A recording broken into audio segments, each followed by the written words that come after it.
ketiganya pindah karena diusir pemilik rumah indekos. Cukup untuk menaikkan status dan kita buatkan Pusat perbelanjaan CBD Ciledug, Kecamatan Karangtengah, Kota Tangerang menjadi sorotan saat ini. Jakarta, fraksi PD Perjuangan Gilbert Simanjuntak menilai manajemen McD harus bertanggung jawab. Pemerintah Indonesia tengah mempersiapkan prosedur new normal atau kenormalan baru selama pandemi virus corona.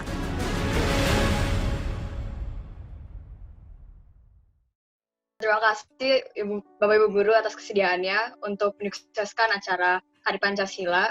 Diingatkan lagi temanya adalah menegaskan peran pemuda dalam mengimplementasikan nilai-nilai Pancasila di tengah new normal. Diskusi hari ini dibawa santai aja, boleh saling menanggapi, boleh saling menjawab. Lebih baik lagi kalau menjawabnya tuh sesuai dengan bidang pelajarannya masing-masing itu loh, jadi bisa mendapatkan sudut pandang yang lebih banyak. Perkenalkan dulu, saya Renata dari 11 IPB, maaf saya lupa. Dan saya akan menjadi Teresa moderator Wijaya hari ini dari 11 IPB. sebagai timekeeper. Oke, langsung aja. Apakah nilai yang ada dalam Pancasila masih bisa diterapkan dalam kondisi pandemi saat ini? Terima kasih ya Rena. Saya Christina Numartina, Rena. Menurut saya apa yang Rena tanyakan itu sangat mungkin dan memang harus terjadi ya. Nilai-nilai Pancasila di masa COVID-19 ini yang memang harus terjadi. Justru kita bisa bertahan, kita bisa enak di rumah, kita bisa menikmati rumah, tidak dengan bosan. Justru karena apa? Karena ada nilai-nilai Pancasila. Kan Pancasila itu ada 5 kan Rena ya. Salah satunya itu adalah satu ketuhanan yang Maha Esa, gitu kan. Nah, jelas kalau kita mempunyai nilai ketuhanan ini, ketika kita berada di rumah itu kita bisa menikmati, sebagai contoh ini berkaitan dengan streaming misa lah, atau mungkin juga yang beragama lain di luar Katolik juga kan ada kegiatan yang bersifat kerohanian yang memunculkan itu nilai sila pertama ketuhanan, sehingga dengan melaksanakan itu akhirnya tidak terlalu stres karena situasi yang terus-terusan di rumah, tapi karena ya saya bisa misa, saya bisa berdoa. Bahkan ketika Waisak pun saya melihat itu begitu banyak orang Buddhis ya, yang mereka juga merayakan di streaming itu. Bahkan saya sempat mengucapkan di streaming itu selamat Hari Waisak seperti itu. Itu kan bagian dari pelaksanaan sila Pancasila yang pertama contohnya gitu ya. Dan saya kira tidak hanya sila Pancasila pertama saja, melainkan juga yang lain-lainnya, kemanusiaan dan seterusnya, itu juga bagian dari nilai Pancasila yang sungguh bisa terlaksana dalam situasi COVID-19 ini. Sebagai contoh, kalau di lingkungan saya, menjelang Lebaran ini kan kami ada sama-sama di RT RW itu ada pembagian sembako yang kepada orang yang membutuhkan atau orang yang kurang mampu. Jadi kami seperti itu. Kira-kira demikian Rena ya. Terima kasih. Menurut saya, jalan keluar kita untuk bisa melewati pandemi corona saat ini adalah Pancasila. Dengan nilai-nilai Pancasila di mana semua rakyat Indonesia bisa memaknai itu. Nilai dari sila pertama sampai dengan sila kelima. Betul kata Ibu Enung tadi, semuanya sudah terangkum di situ. Asalkan kita memang benar-benar memiliki nilai-nilai itu dalam kehidupan kita sehari-hari. Ada nilai ketuhanan, ada pri kemanusiaan, kita sudah tahu semuanya. Bagaimana pemerintah memberikan dana sosial, memberikan bantuan-bantuan sosial, bagaimana di antara kita banyak sekali kegiatan-kegiatan pri kemanusiaan. Di sila ketiga bagaimana kita persatuan, bagaimana kita peduli dengan orang lain, supaya kita tidak pulang kampung misalkan. Itu kan juga sila dalam Pancasila itu semuanya ada di situ. Dan yang terutama adalah gotong royong. Bagaimana kita bisa bahu-membahu satu dengan yang lainnya bersama-sama untuk menghadapi ini. Tidak hanya memikirkan diri sendiri, tetapi juga bersama-sama untuk berpikir tentang bagaimana bangsa ini bisa melewati pandemik yang ada. Lebih cepat, lebih baik caranya bagaimana Pancasila nilai-nilainya. Benar-benar sekali, benar banget. Jadi selain cara-cara yang tadi sudah disebutkan oleh kedua ibu guru kami, kita bisa langsung lanjut ke pertanyaan berikutnya yang juga mirip. Sebenarnya adakah cara lain supaya kita bisa menerapkan Pancasila dalam menjalani new normal? karena selama ini tuh penerapan Pancasila itu seringkali hanya sebatas seremonial, jadi upacara kita menghormati Pancasila, tapi setelah itu ya singkatnya saja atau hanya sambil membahas tentang teorinya aja. Tapi setelah itu langsung kembali ke nilai-nilai yang sendiri yang masing-masing yang belum tentu menerapkan Pancasila itu sendiri. Gimana caranya meskipun tanpa seremoni, tanpa melakukan apapun yang kita dulu pernah lakukan dan menjalani new normal ini bisa menerapkan Pancasila. Ya ada kata-kata new normal ya. New normal ya. Iya. Ini hal baru new normal itu apa dulu sih? Gitu. Kita lihat dulu. Adalah sebuah situasi baru yang kita lihat tentang hidup kita ini gitu. Apakah dasarnya kita lakukan itu dengan Pancasila? Saya pikir itu nggak boleh kita lepaskan dalam hidup kita gitu. Justru dari kelima nilai itu kita bisa tahu bagaimana kita bisa menjalani kehidupan berikutnya. Yang paling penting dari kelima sila itu adalah nilai sila yang kelima buat saya sih, tentang keadilan sosial bagi seluruh rakyat Indonesia. Di Katolik itu menggambarkan bonum commune gitu, kesejahteraan sosial bagi seluruhnya gitu. Bahwa di sila kelima kehadiran Allah itu dan kehadiran kerajaan Allah itu benar-benar diusahakan gitu. Bagaimana kita mengusahakannya? Ya sekarang kita nggak bisa lihat bahwa seremonial gitu. Seremonial itu buat saya penting, perlu gitu ya. Tapi Pancasila ini bukan cuma dihafalkan ya, tapi benar-benar sungguh dihayati dan diamalkan dalam setiap pilihan-pilihan hidup yang kita buat. Itu apakah pilihan hidup saya itu akhirnya mengingatkan saya pada Tuhan, pada sesama? Apakah pilihan saya itu akhirnya merusak hubungan antar sesama atau bagaimana? Apakah pilihan saya ini benar-benar bijak hasil musyawarah atau enggak? Apakah pilihan hidup saya ini akhirnya menghancurkan hak asasi orang atau enggak? Itu harus banyak menjadi dasar bagian dari setiap pilihan-pilihan kita. Gitu. Kalau new normal, ya kita bisa banyak hal sih kita lakukan untuk Pancasila ini. Gitu. Sampai sekarang sih kita bisa menggunakan sosial media gitu kan. Dengan cara ini kita bisa manfaatkan dengan sungguh untuk membagi rasa cinta kita pada Pancasila buat saya gitu. Banyak hal. Saya suka banget poin Bapak yang itu yang tidak kita bisa menjalani new normal dengan menerapkan Pancasila tanpa itu sebagai pedoman supaya tidak mengambil jalur orang lain, supaya tidak mengambil hak asasi orang lain. Itu poin yang penting banget menurut saya sih. Ya, good point. Contohnya banyak kok. Kita bisa lihat yang apakah ibu-ibu yang para medis itu diusir dari kos-kosan, itu kan bentuk bagaimana kita, komentar kita, respon kita sebagai anak muda dalam sosial media lihat kayak gitu gimana. Terus ada perundungan kemarin Jalan Kote, ya kita anak muda mau gimana gitu. Terus yang terbaru yang terbaru tuh ada kasus baru tuh, tadi saya ingat, agak lupa ya, mungkin diingatkan nanti. Kasus terbaru ini yang akhirnya mengingatkan kita, kita anak muda, kita bisa ngapain gitu, kita bisa buat apa. Nggak cuman komentar nggak jelas pakai akun yang fiktif, komentar kasar dan segala macam. Kita bisa bikin sesuatu yang berbeda. Termasuk itu ya Pak Iron, dan yang lainnya. Kalau masih ingat kasus kemarin, saya langsung nyambung. Iya, apa?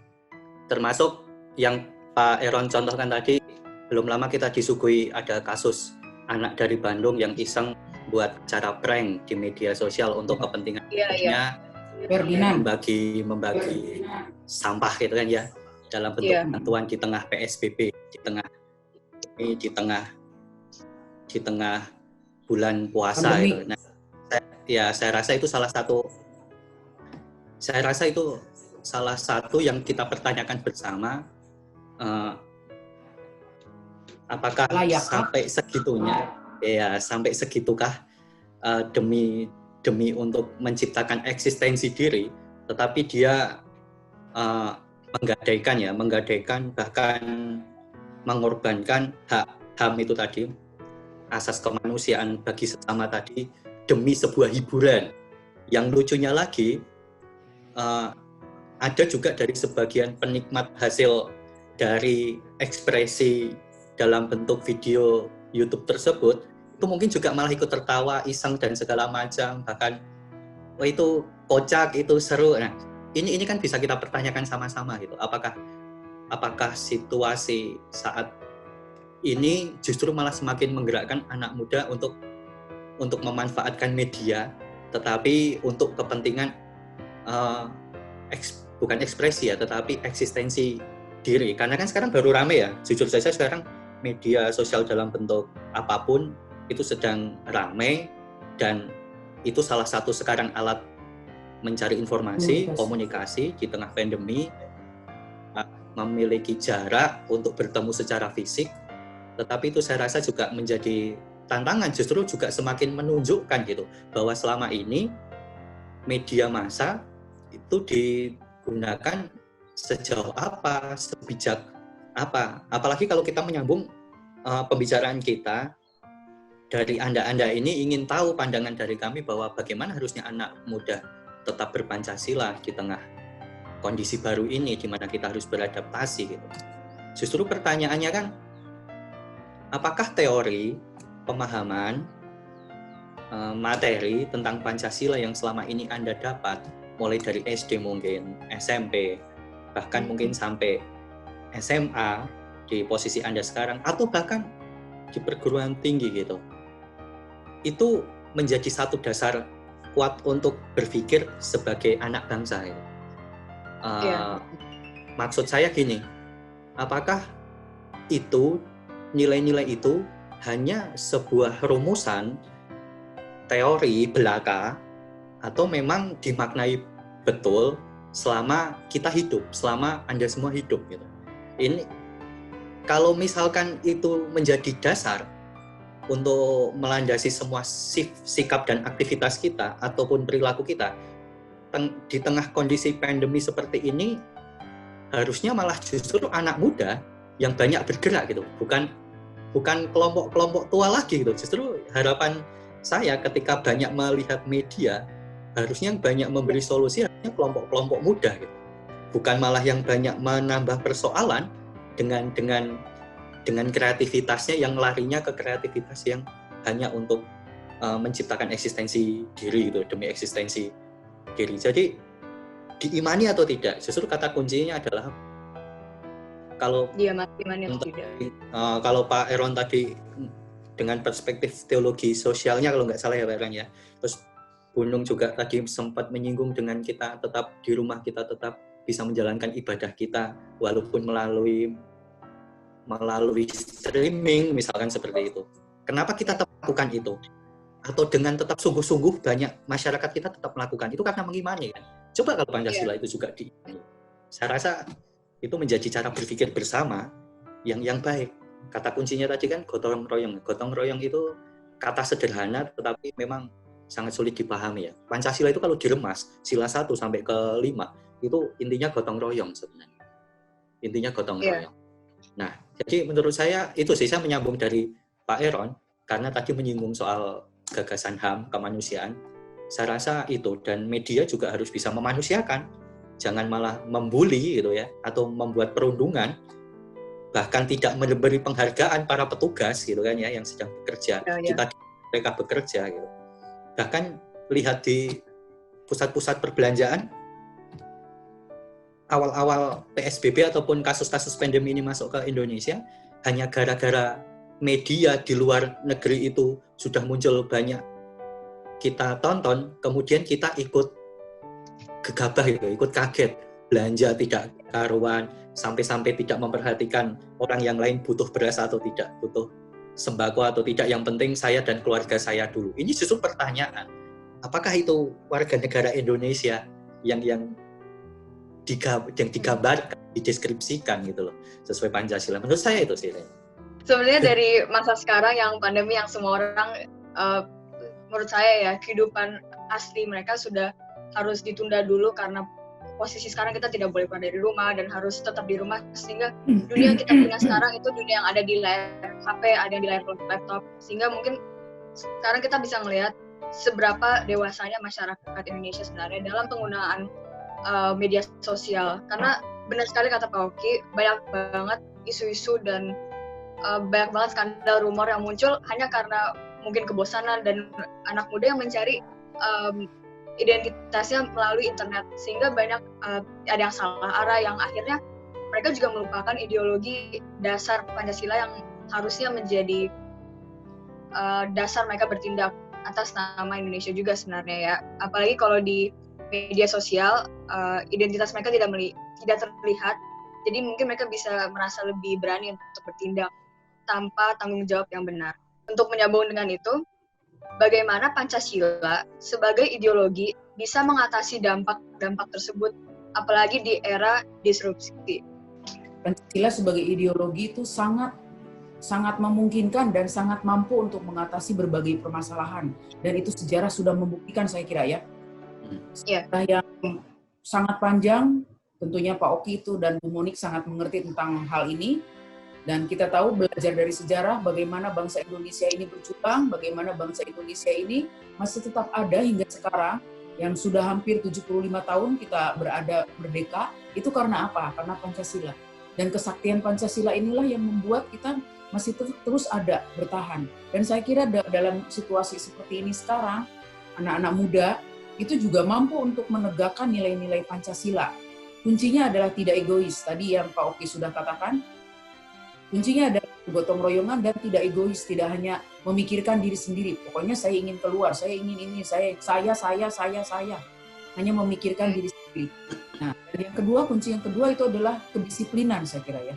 Kedisiplinan itu adalah satu hal yang membuat segala sesuatu mampu untuk kita raih. Kamu juga di sekolah belajar tentang kedisiplinan kan? Bagaimana nilai kedisiplinan menjadi salah satu bagian dari nilai kita yang selalu kita junjung tinggi. Dan Santa Ursula itu adalah kedisiplinannya sudah dianggap sudah diakui oleh masyarakat gitu ya. Karena itu maka kedisiplinan itu adalah nilai yang patut kita lakukan sekalian sebagai anak muda. Seperti yang Pak Oki katakan tadi, anak muda itu sebetulnya sebagai corong gitu ya. Seperti saya yang usia sudah hampir 55 tahun ini, itu kan saya bukan garda depan lagi yang boleh jalan-jalan. Kan 45 tahun ke bawah kan yang boleh bekerja bla bla bla dan seterusnya. Kalau seperti saya ini, ya kan? Kalau semangatnya Bu, yang penting kan semangatnya. Iya dong, iya pasti dong. Ya kan? Kalau dilihat dari sisi kesehatan itu kan yang seperti kami ini adalah orang-orang yang sangat rentan untuk terkena. Karena itu maka kalian yang begitu sangat muda, yang mempunyai imun yang lebih baik daripada kami, itu adalah bagian peperangan kalian sebetulnya ya. Kami ini tinggal mendoakan, ayo anak-anak, ayo. Sebetulnya yang menjadi garda depan itu anak-anak muda. Jadi Pancasila ini ada di tangan kalian. Itu sih menurut saya. Terima kasih. Bagaimana caranya kita bisa keluar dari itu semua? Yang terpenting adalah nilai-nilai Pancasila terinternalisasi dalam diri kita masing-masing. Tadi Bu Enung mengatakan tidak hanya untuk kita yang kaum muda saja, tetapi bagaimana yang orang-orang tua menjadi contoh untuk kita semua.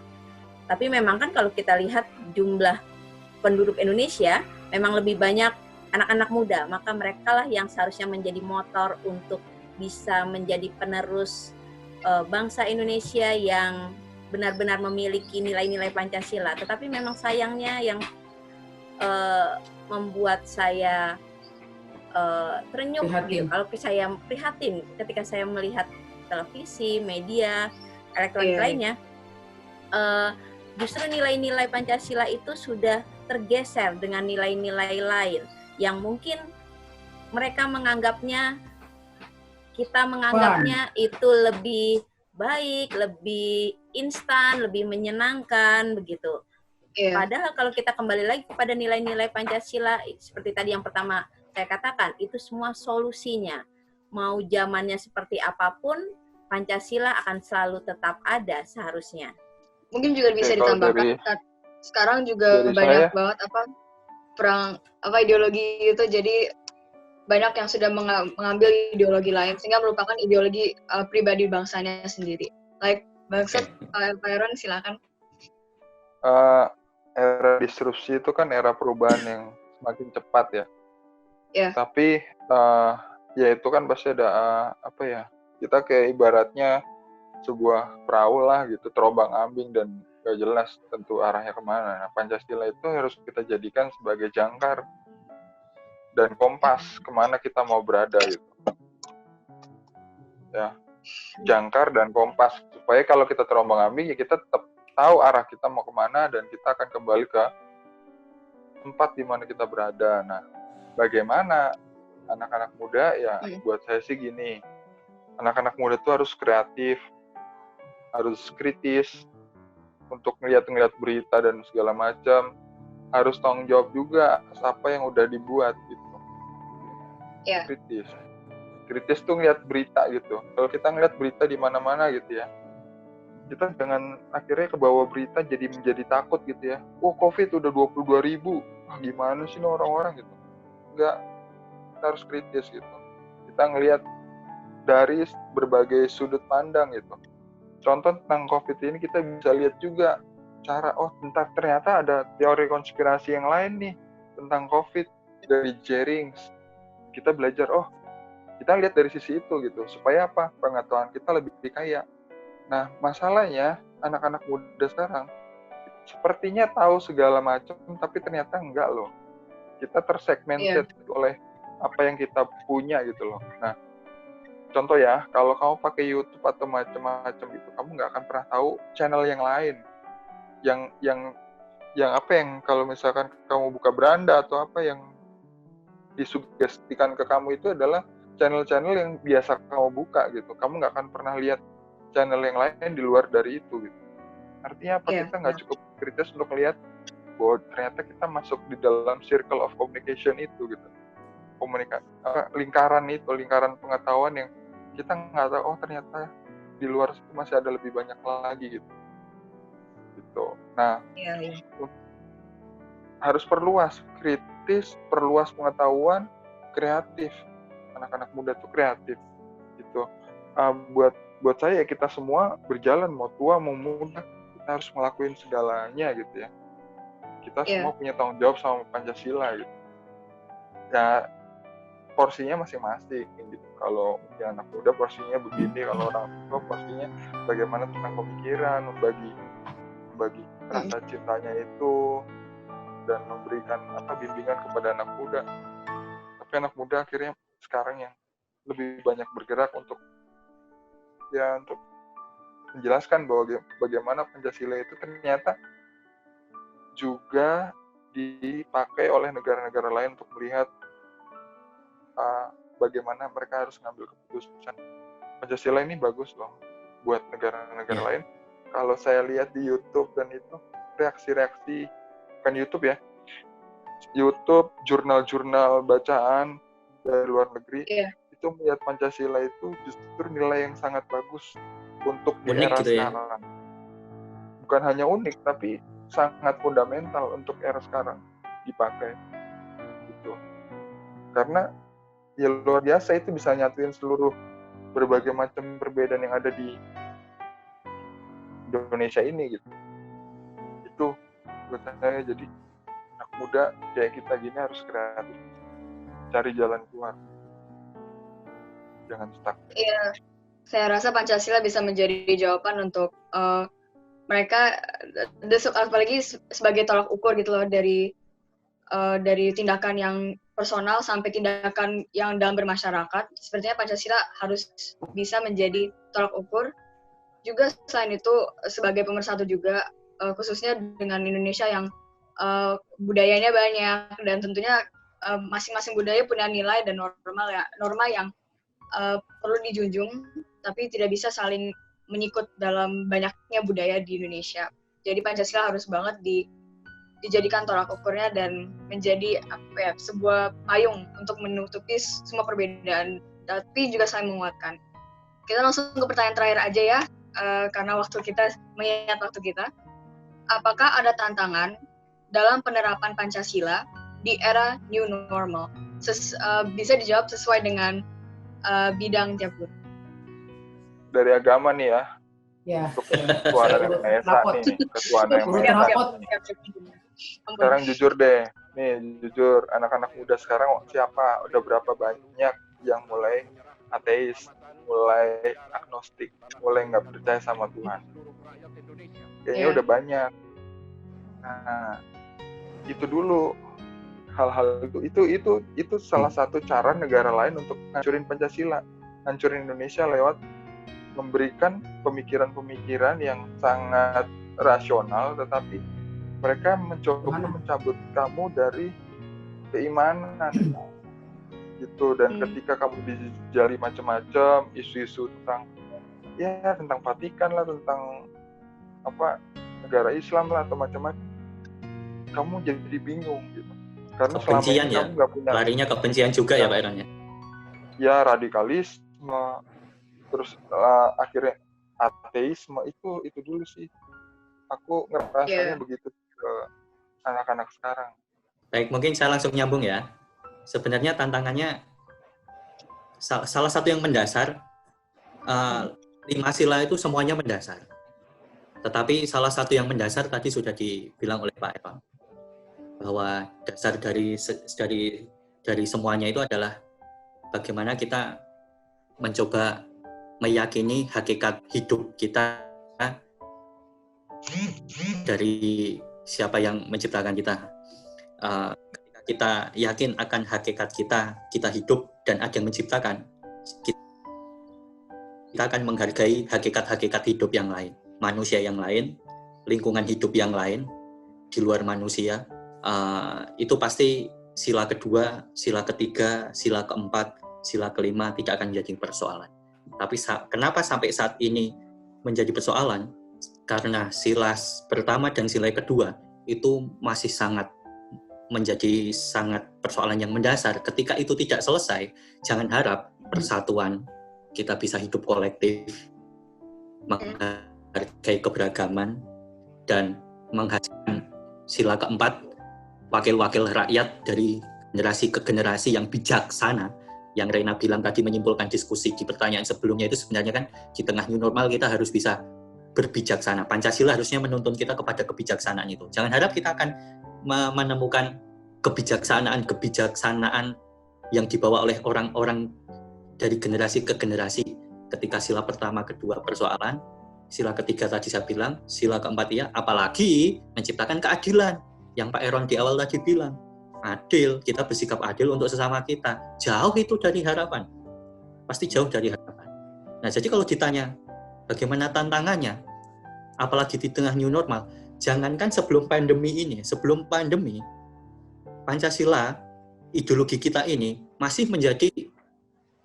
menjadi diskusi yang sangat pelik untuk mencoba mengembalikan rohnya gitu, yang dianggap kalau dalam catatan sejarah setelah era Orde Baru itu justru malah semakin terombang-ambing, tidak jelas ideologi kita ini, katanya seperti itu. Ya. Jadi sekarang ada pandemi. Apalagi sekarang ada pandemi dan kita dituntut untuk hidup di tengah situasi yang baru untuk beradaptasi dengan pandemi ini yang kita sebut new normal tadi. Apalagi isu sebelumnya ya tadi, perubahan secara cepat yang Pak Erwan juga bilang tadi. Kamu bisa bayangkan itu tantangan kita. Itu nantinya. Tetapi yang paling mendasar dulu deh, yang paling mendasar. Bahwa setiap nilai dari Pancasila itu difahami nilainya, maknanya gitu. Saya setuju, bukan hanya dihafal seperti kata Bu Nung tadi. Kalau suruh ngafal saya yakin cepet banget gitu kan ya. Masyarakat Indonesia itu pinter-pinter. Apalagi kalau cuma untuk suruh ngafal gitu kan ya. Nah, tetapi ketika harus memaknai setiap nilainya ini loh, setiap nilainya, setiap rumusan yang ada di dalamnya. Saya rasa itu tantangan paling mendasar. Kalau misalkan nilai ketuhanan, nilai kemanusiaan, nilai persatuan, apa sih artinya sebenarnya gitu kan ya. Kemudian kerakyatan atau keterwakilan atau demokrasi atau musyawarah ya sila keempat. Kemudian yang kelima adil, rasa adil, keadilan bersama. Kalau itu bisa difahami setiap nilainya, saya rasa mau dihadapi tantangan kayak apapun, nggak masalah. Siap. Oke. Kenapa? Tetapi apa? Pemahaman ini tidak sampai dari setiap generasi, tetapi kita sekarang dihadapi dengan banyak situasi tadi. Kemajuan teknologi, ya, kemudian perkembangan global yang semakin kompleks, tantangan budaya dan ideologi yang keluar tawarannya sangat luar biasa, terutama untuk anak-anak muda. Usia produktif kita ditawari, diiming-imingi oleh banyak hal itu yang Pak Eron bilang tadi. Sekarang kita dihadapkan oleh pandemi, yang kemarin 2 bulan pertama itu di tengah pandemi, Anda semua ditunjukkan, kita semua ditunjukkan manusia Indonesia sesungguhnya itu kayak apa. Disuruh PSBB malah kayak apa gitu kan ya. Anda bisa tunjukkan itulah. Anda bisa lihat itu. Urusannya lagi-lagi urusannya apa? Soal perut lah, ekonomi, nggak makan, nggak gajian dan segala macam. Semua mengalami kalau kita mau alasannya itu sangat faktual. Saya setuju. Tetapi ketika ingin hidup bersama, nah ini loh nilai-nilai itu harus dipahami. Menurut saya tantangannya. Baik. Satu hal yang lain bahwa kalian belajar banyak hal, ilmu ini dan itu, gitu ya. Semua ketika kita berbicara, berkomunikasi itu kita mempunyai sebuah alat. Nah, alat yang kita miliki itu adalah Indonesia. Saya kira bahasa Indonesia ini adalah salah satu bahasa yang bersaing di dunia ya. Sekarang sudah banyak orang yang mempelajari bahasa Indonesia loh, jangan salah. Dan saya kira bahasa Indonesia ini tidak hanya digunakan di Indonesia saja, banyak orang juga mulai mempelajari di negara-negara yang lain. Nah, sementara anak Indonesia sendiri, apakah bangga dengan bahasa Indonesianya? Itu pertanyaan saya yang juga pertanyaan bagi kita semua ya. Bukan berarti bahwa kita tidak boleh dari bahasa yang lain loh. Justru bahasa yang lain kita harus kuasai, tetapi kita tidak boleh melupakan akar, yaitu alat kita, komunikasi kita, yaitu bahasa Indonesia. Dan tentu saja kita juga tidak melupakan hal yang seperti tadi Pak Oki sudah sedikit singgung tentang budaya daerah, bahasa daerah. Saya sebagai orang Sunda contohnya, saya juga tidak melupakan bahasa saya, bahasa ibu saya. Itu adalah bagian dari kekayaan kita dan itu adalah bahasa dan itu adalah bagian dari kekayaan Indonesia, kekayaan Pancasila. Nah, karena itu maka saya memberikan kepada anak-anak yang saya didik sebagai contoh dalam kegiatan literasi di Santa Ursula kan kita punya literasi ya. Literasi ini adalah salah satu pengenalan, salah satu bagaimana anak-anak mampu untuk menerapkan bagaimana bahasa itu diterapkan di dalam sastra. Kalian sebagai anak bahasa kan tentunya, kalian juga anak bahasa pasti oleh guru-guru kalian tentang bagaimana kalian harus bisa mengenal tentang sastra Indonesia dan itu bagian dari supaya kasanah Indonesia, kasanah budaya Indonesia itu tidak hilang begitu saja dan sementara nanti kalau sudah ada orang yang ngaku-ngaku tuh tetangga sebelah tuh terus kita sakit hati dong, terus kita protes enak aja gitu, itu kan punya gue gitu kan.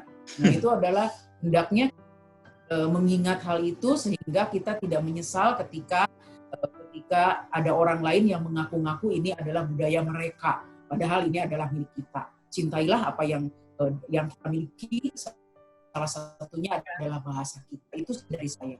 Sudah semua tadi dijawab. Betul tadi menambahkan sedikit tentang kenapa nilai ketuhanan itu dijadikan sila pertama. Karena memang dalam nilai-nilai ketuhanan itu terangkum semuanya sila kedua, ketiga, keempat, kelima. Dalam agama atau dalam nilai-nilai ketuhanan kita diajarkan itu semua. Bagaimana relasi kita tidak hanya dengan Tuhan tetapi juga dengan sesama. Inti dari nilai-nilai ketuhanan ada di situ. Nah, tantangannya apa? Kalau kembali lagi ke pertanyaan awal tadi, tantangannya adalah ada di sila pertama tadi, betul kata Pak Eron tadi. Bagaimana banyaknya manusia Indonesia, masyarakat Indonesia yang mulai meninggalkan nilai-nilai ketuhanan itu. Jadi bagaimana ketika nilai-nilai ketuhanan itu sudah mulai luntur, kita akan dengan mudahnya masuknya nilai-nilai, kalau tadi Rena mengatakan ideologi-ideologi lain akan dengan sangat mudahnya akan menggiring kita ke arah ideologi-ideologi yang menurut kita, menurut pandangan kita lebih baik. Keren banget. Ya, keren. Ya. Dengan hiburan, dengan kemudahan teknologi, dengan budaya-budaya asing yang mungkin belum tentu baik, belum tentu positif, atau belum tentu mengembangkan pribadi kita sebagai suatu bangsa. Jadi intinya memang betul tadi dari sila pertama. Jika dari sila pertama itu sudah baik, itu nanti sila kedua, ketiga, keempat, kelima, bagaimana kita mengimani itu akan dengan mudahnya, dan segala macam filter itu akan dalam diri kita, terintegrasi dalam diri kita akan dengan mudahnya menjalani hidup ini karena kita sudah punya satu tujuannya kita apa? Pancasila. Di situ nilai-nilai sebagai suatu bangsa itu ada. Contohnya apa? Apakah kita tidak ingin bangsa kita ini menjadi bangsa yang sejahtera? Apakah kita tidak ingin menjadi bangsa yang adil? Apakah kita tidak ingin menjadi bangsa yang bersatu? Itu tujuan hidup kita. Dan itu semuanya ada di, kalau kita rangkum kembali, sila pertama mengajarkan itu. Betul. Terima kasih Rena. Perlu digarisbawahi ketuhanan itu bukan hanya agama, supaya tidak salah kaprah yang kami kawan saya bukan hanya bukan sesempit agama, tapi nilai-nilai ketuhanan itu sistem kepercayaan. Tambahan dari saya, jangan banyak wacana ya. Sekarang Indonesia terlalu banyak wacana. Kita di sini perlu satu tindakan konkret yang bisa kita lakukan apa. Jangan cuma wacana. Apa yang kita lakukan di sini, diskusi ini, kita harus bikin satu tindakan konkret yang bisa kita lakukan. Jadi diskusi segala macam pemikiran, jangan cuma jadi wacana. Udah terlalu banyak wacana di Indonesia ini. Gitu. Iya. Ya, saya ada satu pertanyaan. Ya, sebenarnya saya juga baru kepikiran sih, karena dari diskusi ini, saya jadi kepikiran di revolusi industri 4.0 ini, kan selain membawa disruption yang sudah disebutkan tadi, juga membawa bridging generations, itu di mana terdapat jarak antar generasi dalam pola komunikasi, sehingga dalam kehidupan sehari-hari juga antara generasi ini relasinya itu nggak sedekat yang dulu. Jomplang. Ya, jadi jomplang. Nah, penekanan di pola komunikasi tadi sendiri, bagaimana Bapak dan Ibu menyikapi hal tersebut dalam mengomunikasikan Pancasila yang sebenarnya esensial jadi pedoman hidup anak-anak sekarang? Dari saya, masalah bridging komunikasi itu udah dari dulu ya, bukan zaman disrupsi aja, tapi udah dari dulu. Kayak zaman saya sama mbah saya itu sama aja gitu, bridging komunikasi. Jadi kayak nggak nyambung gitu ngomongnya gitu. Tetap aja gitu. Jadi setiap waktu pasti akan ada gitu. Tapi bagaimana kita mulai melatih cara kita berkomunikasi, jangan sampai kayak, nah nih kayak yang saya barusan ngomong kayak, yang sering digunakan. Nah seperti itu. Komunikasi itu harus benar-benar bisa dilakukan dengan baik. Kalau setiap orang itu bisa tahu secara biasa untuk berbicara dengan depan umum, bicara dengan penuh kasih, bicara dengan bicara dengan tahu gitu loh, gimana ya, latar belakangnya, alasan seseorang, dan melihat jauh mana. Jadi tidak cuman kulitnya aja gitu ketika dia memberikan komentar, ketika dia untuk melihat, saya kok dilarang-larang sama mama saya, dilarang-larang sama kakek saya. Ini kan kreativitas anak muda. Jangan langsung lewat, langsung bilang seperti itu gitu. Kita lihat dulu kenapa dia seperti itu. Lihat dulu masa lalunya bagaimana. Ntar kamu akan maklum gitu. Selalu seperti itu masalah komunikasi itu. Gitu. Kalau sederhananya gini loh. Ya, kalau sederhananya gini. Ciptakan jembatan. Tidak usah melihat kelompok tua atau kelompok muda. Walaupun ada yang suka mengatakan kalau kelompok tua itu lebih kolot, nanti lebih susah gitu kan, karena merasa pengalaman hidup atau asam garamnya sudah semakin tinggi daripada yang muda gitu kan. Tapi kalau ada istilah kayak gitu, yang muda yang harus bijaksana. kalau saya nyambung ke nilai-nilai Pancasila, jembatan itu hanya bisa diciptakan ketika kita bijaksana. Kamu ngomong sama siapa, kamu ingin ngobrol dengan siapa, kamu melihat latar belakang usia kayak, latar belakang budayanya kayak, latar belakang pendidikannya kayak, latar belakang komunikasi hariannya kayak. Nah, ini menjadi latar belakang untuk kita bijaksana, untuk kita bisa berkomunikasi. Kalau kamu menggunakan bahasa pergaulan kepada Tere, nggak masalah. Tapi ketika kamu berbicara kepada saya, kepada Bunung, mungkin kami bisa memahami. Tapi belum tentu orang di luar kami bisa memahami. Tetapi ketika orang yang lain tidak bisa memahami, yang terjadi apa? Sebagai anak muda itu lebih mudah tersulut emosi. Catatan saya, emosi itu yang harus dihilangkan. Oh, kok sama Pak Oki bisa, sama Bunung bisa, tapi kalau sama Pak Eran misalnya, sorry ya Pak Erannya, ya sama Bunung bisa, kalau sama Pak Oki nggak bisa, misalnya itu. Biar fair gitu. Kita sedang berpancasila kan, biar fair. Kok sama Pak Oki nggak bisa ya? Jangan malah marah, tetapi sebagai generasi yang lebih terdidik dan generasi yang lebih tercerahkan di tengah situasi global yang semakin maju ini, apalagi 4.0 ini, ya harusnya kita lebih bijaksana gitu. Justru 4.0 bukan membawa kita lebih bijaksana ya, membawa kita lebih egois, individualistis, ya benar, dengan kembali kepada diri kita. Nah, ini hati-hati, industri, hati-hati dengan industri itu, hati-hatilah dengan industri itu, ya, dengan berbagai macam itunya lah, dengan berbagai macam tawarannya, termasuk entrepreneur muda ini segala macam. Tetapi apakah kemudian harus meninggalkan namanya kata bijaksana atau kita bisa memahami orang? Saya rasa itu yang namanya jembatan. Itu jembatan kebijaksanaan Pancasila. Tahu gitu. Saya rasa itu. Oke, karena sudah terjawab dan waktu kita sudah hampir habis, boleh banget setiap guru memberi sebuah sepatah kata lah, beberapa kata-kata untuk anak muda sehingga dalam tema Pancasila ini. Cintai, hayati, laksanakanlah Pancasila untuk anak muda. Pancasila tidak hanya sebagai dasar negara kita, tetapi juga harapannya menjadi solusi untuk berbagai permasalahan dalam hidup kita dan menjadi tujuan bagi bangsa ini. Semoga tidak salah ya ngomong ini karena ada guru agama. Tetapi saya menggunakan kata di awal tadi, mengimani.